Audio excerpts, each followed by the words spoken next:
Right, hello, good evening, good morning, good afternoon, whatever it is, wherever you happen to be. My name is Paul, I'm also called Knickknack. I'm the brains behind Knickknack's Daily Teaser, he says, switching his light on. I'm the brains behind Knickknack's Daily Teaser.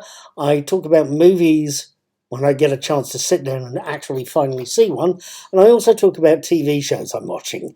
I caught the second series of Star Trek Strange New Worlds a few weeks ago, and that's quite a good series to watch. Try and keep your eye on the little eye up there, because I'll try and put the playlist in if you want to go explore more of my content. Please feel free to subscribe and hit the notification bell as well. That way when I post up my quizzes, you'll get to see those, and you'll get to see other film and TV reviews that I post. It's TV reviews I wanted to tell you about today. At some point I'm going to be watching and hopefully reviewing the Doctor Who 60th anniversary and Christmas specials.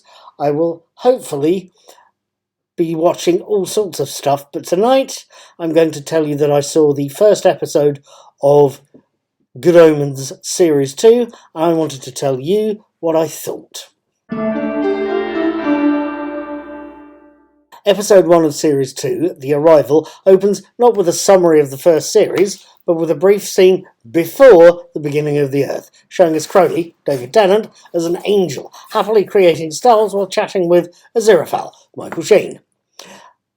But Crowley is left disappointed, however, to find that what he calls a nebula, lots of pretty colours and exploding stars, is only going to be around until the end of the world, in some 6,000 years' time. The opening credits roll and post-titles, we focus in on Aziraphale's London bookshop, where, before opening, Aziraphale has some minor bookkeeping to do, accepting some vintage Shostakovich recordings from Maggie Service, the woman who runs the record shop next door, and he's accepting those records in lieu of 8 months' back rent. He's a kind and caring guy. And Maggie has, it has to be said, been struggling in the wake of the COVID-19 lockdowns. Meanwhile, Crowley is reading the Tadfield Advertiser at St James's Park and fending off secret agents whilst waiting for Shax, Miranda Richardson, who's Hell's new representative on Earth. She's his replacement. Shax has a little bit of gossip for her predecessor. There is something brewing upstairs. Meanwhile, Maggie is feeling celebratory enough to buy herself a coffee from Nina Sasania, the woman who runs the coffee shop over the road. Whilst they're talking and gossiping and exchanging the usual sort of chat we get in these circumstances, trouble starts. As a stark naked man with a strategically placed large cardboard box heads right for Aziraphale's bookshop. What Aziraphale knows, but Maggie and Nina don't, is that the jaywalking streaker is Aziraphale's old boss, the Archangel Gabriel.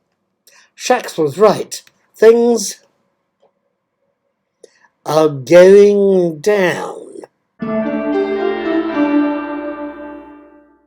Now, what did I make of this little lot then? What did I make of The Arrival? I have to admit I am a lifelong fan of Terry Pratchett's and thoroughly enjoyed the original novel of Good Omens that he wrote with showrunner Neil Gaiman, and I'm someone who also thoroughly enjoyed the original series of Good Omen, if for no other reason than it was something I found to be fairly texturally authentic. There were differences. Of course there were. It missed at least one of the best gags. Death's I never laid a finger on him gag. But knowing there was a new series with no second Good Omens novel to build the story on, no Soteria around to provide plot help, I had to admit I was concerned. I know co-writer Neil Gaiman was one of the show's producers and had co-written the script with John Finnemore. So I was concerned because I knew they were basing things on an unwritten and unpublished sequel, but had nothing I could refer to. But the fact that Neil Gaiman has been working on this and working on the script with a very talented comedy writer in the shape of John Finnemore, that I found really helps. And this first episode is both well acted, as you'd expect with a cast like this, and very well written, as you'd expect with writers like this. And from where I'm sitting, it has enough references to the original novel to keep me happy. There's a little reference as a footnote at the end of this video. But just to emphasise, the novel has quite a few running gags.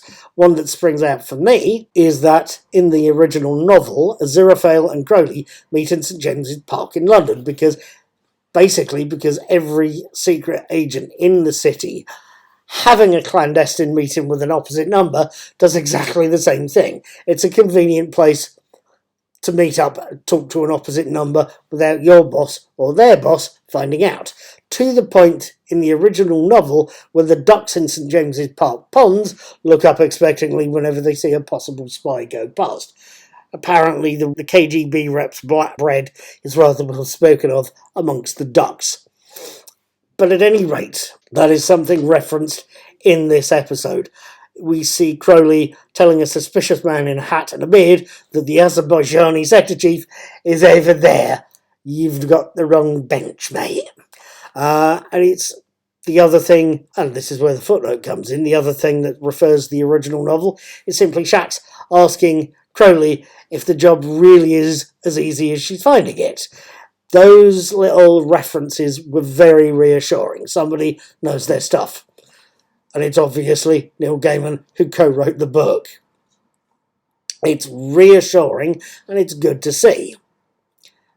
The plot this episode sets up for the series, that Supreme Archangel Gabriel has A. fallen, B. lost his memory, C. wound up in a very well-known Soho bookshop, looks extremely promising as well. It's giving us a mystery, it's giving our heroes something to find out and do, and hints at a conflict between heaven and hell that could well be as big as Armageddon, or possibly even bigger. Frankly, I love this first episode, but does that mean I'm going to be watching the next one, episode 2? Yes, it does. I will be watching The Clue on Friday the 1st of September, this coming Friday, and then posting my written and video reviews on the 2nd of September. I will see you then, and if you'd like to subscribe to this channel, please do. Please hit the notification bell while you're at it, and please, if you're going to leave a comment, don't leave me any spoilers. Thanks for dears, and to quote Patrick McGowan, be seeing you.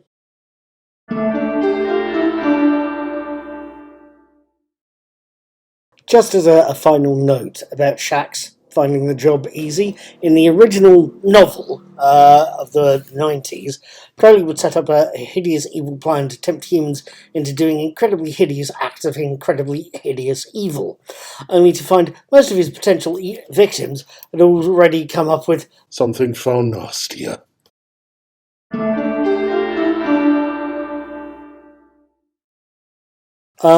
Just as a second note, or another final note, or a last note, this first episode introduces us to various archangels, or archangels. I can never work out how the word's pronounced. Archangels seems right. At any rate, one of them's called Michael, who seems to be covering for Gabriel and thoroughly enjoying the power. Another is called Uriel, Uriel. The name has been around for a few thousand years, although I know it from Clive Barker's Weave World. It's a demonic creature persecuting the seer kind, the Weave World equivalent of fairies. I thought you might want to know.